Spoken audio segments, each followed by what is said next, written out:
Mau tahu apa itu teori strukturasi Anthony Giddens? Yuk ikutin kelompok 12. Yang pertama tuh ada agen dan agensi. Perbedaan antara agen dan agensi berkaitan dengan konsep hubungan antara individu dan struktur sosial. Agensi merujuk pada kapasitas individu untuk bertindak secara independen dan membuat pilihan mereka sendiri. Sedangkan agensi adalah kondisi struktural di mana tindakan manusia diwujudkan.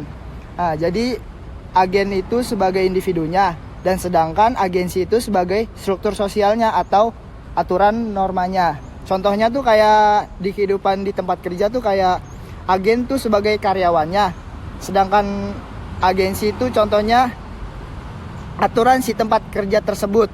Misalnya jam kerja yang sudah ditetapin gitu guys.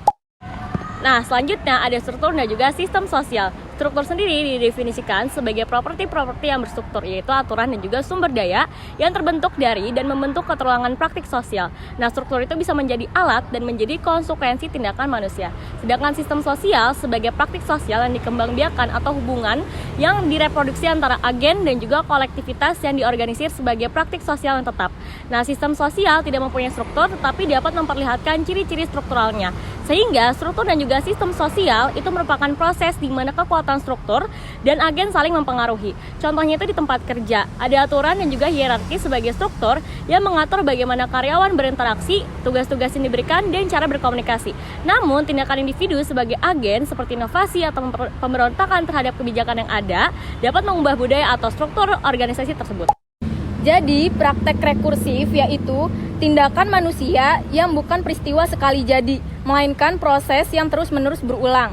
Dalam tindakan sehari-hari, seperti norma, nilai, tradisi, dan rutinitas yang membentuk bagian dari praktik sosial yang terus-menerus menciptakan dan memelihara struktur sosial.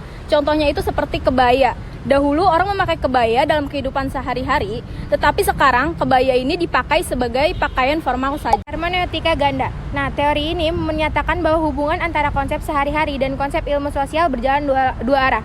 Dalam ilmu sosial, kita tidak hanya memahami apa yang dilakukan orang, tetapi juga bagaimana mereka memahami dunia mereka dan bagaimana pemahaman itu mempengaruhi tindakan mereka. Dari contoh hermeneutika ganda itu terdapat dua lapisan konsep. Misalnya nih, dari konsep pertama, misalnya dari pertanyaan, kalian kerja di mana? Kenapa kerja itu? Pasti itu ada jawaban pertama itu karena passion. Nah, jawaban kedua itu sebagai lapisan kedua. Biasanya dari jawaban itu antara ekonomi ataupun juga lingkungan sosial mempengaruhi orang tersebut untuk memilih pekerjaan tersebut.